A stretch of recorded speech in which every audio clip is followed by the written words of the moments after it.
Our guest tonight will be live from Washington via satellite. Representative James Clyburn, who was at today's big healthcare summit. Obviously, any event of that magnitude involving the President of the United States, members of both parties, television cameras, and talking, it's going to have its skeptics. The main pointer today is political theater. People are calling today's televised healthcare summit nothing more than theater of the absurd. I think it's a kabuki theater. I think it's the Romeo and Juliet, the two families fighting. Do you think that? Do you think it's those families fighting, really? I don't know, that last one sounded off, but if it's one thing Harvey Fierstein knows, it's theater, so... I mean, really. Look, it's either, this summit's going to be either Shakespeare or theater of the absurd or traditional 18th century Japanese dance drama. It can't be all three, unless, wait a minute, that's right, it's playing at the Brooklyn Academy of Music this weekend. Bill Irwin plays all the parts. My wife is making me go. The point is this. Television pundits are saying this is a serious issue. It should not be treated as a frivolous spectacle. In America today, we are all getting ready, for some political theater. Hear how we fear this will be acted out. One puppet, the Democrats, the other, the Republicans. And the four groups pulling the strings up here, who run that the healthcare show.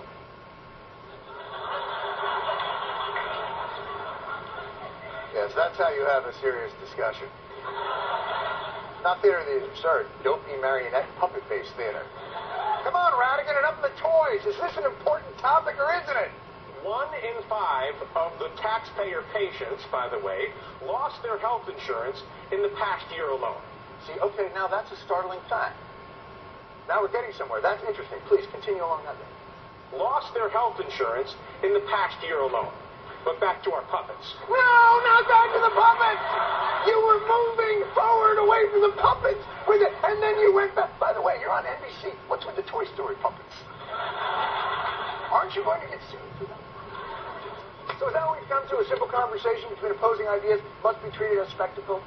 I'm looking forward to this rational discourse happening in Washington. Roll the open.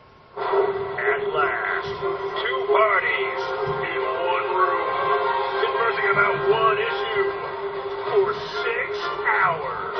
It's the Bipartisan Healthcare Reform Summit 2010.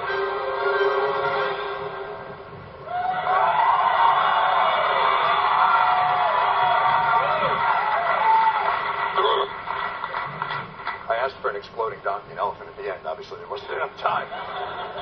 All right, so let's get to it. I'm bipartisan curious. Let's get this discussion of the current status of healthcare reform started with both sides staking out what they hope to accomplish. Mr. President, you have 20 seconds. What I'm hoping to accomplish today is for everybody to focus not just on where we differ, but focus on where we agree. This isn't political theater, where we're just playing to the cameras and criticizing each other, but instead are actually trying to solve the problem. That's what the American people are looking for. That looks like the most boring Seder I've ever seen, but okay. Senator Lamar Alexander, model Republican from the great state of Tennessee. Your turn. We have to start by taking the current bill and putting it on the shelf and starting from a clean sheet of paper. Okay. There we have their opening bids. One side wants to find common ground and move forward, and the other side would like to start over. Let's start negotiating. We're not really that far apart. Let's wrap the bill. We have agreement on conflict of interest. What we simply want to do is start over. Pre-existing conditions, Billy, we all agree on that. Start over. We could agree. Start over. A lot of agreement. It's time to start over. Okay, now we're cooking, people. Now we're cooking. You know what I mean? We're getting it going here. We started out, okay, I think we got it close. Let's grab the whole thing. Okay, now we're getting it. And now, 3 hours later, it's exactly where we are still. All right. But then, something strange began to happen.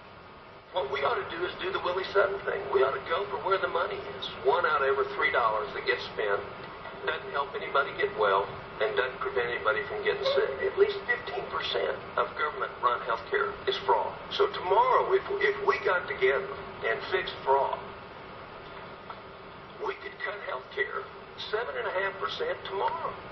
Wow, that is Senator Tom killing abortion doctors might not be such a terrible idea, Coburn. Making a really salient point about a good way to control costs for health care. My friend Tom Coburn's remarks, I think we agree with most of them. That's Senator Chuck. If I was any more liberal and Jewish, I'd have kids and be Barbara Streisand Schumer.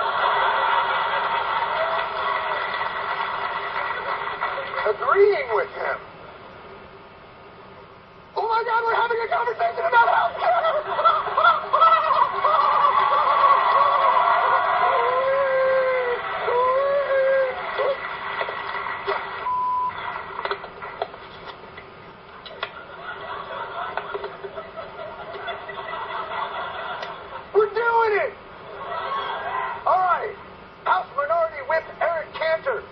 Virginia, take the ball and get some more yardage. We're going, baby.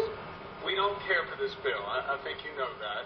The American people don't care for the bill. I think that we've demonstrated, in the polling that they don't. Ruh-roh. It does have to do with our fear that if you say that Washington can be the one to define essential health benefits, if we assume that Washington could do that, could really take the place of every American and decide what is most essential, what would be the consequences? Well, there you have it. Cantor basically making the argument that if we want to come together on this, we have to agree to keep government out of it completely. Otherwise, costs will skyrocket. He's making the never-been-proven argument that small government is better because it costs less. Let's see. Let me respond to your question. We could set up a system where food was probably cheaper than it is right now. If we just eliminated meat inspectors.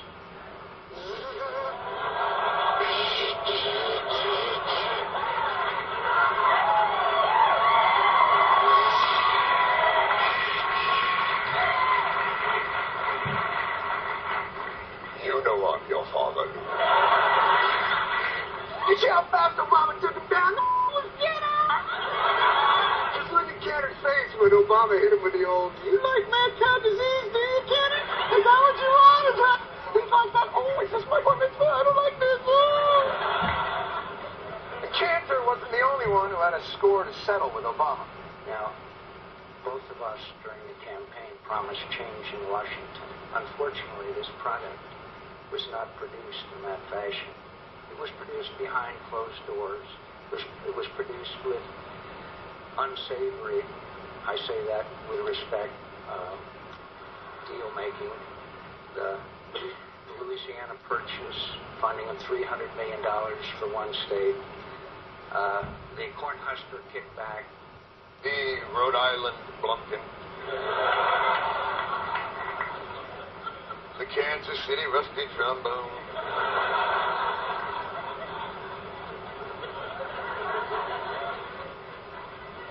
Cleveland Steamer. John McCain coming to the summit in a quick attempt to challenge Barack Obama's campaign slogan of hope and change. It's been an apparent last-ditch attempt to pick up the state of North Carolina. Let me just make this point, John, because we're not campaigning anymore. The election's over.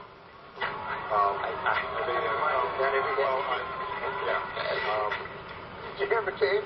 I'm reminded of that every day. And it's killing me. My heart stopped 6 months ago. I'm only alive on vengeance fumes.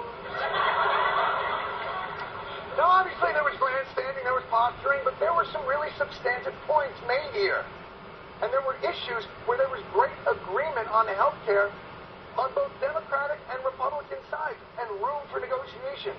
This really did have some important steps to the American people's understanding of this complex and essential issue. Or, to put it another way, media, Was any progress made? Is anyone winning? Well, let's talk about who had the best advantage so far today. At least in the first 90 minutes or so, I'm not seeing any real chance for progress from this at all. Is anyone actually winning this debate? If this were sort of the Winter Olympic Games or whatever, how would you score this? I would disqualify you for sucking.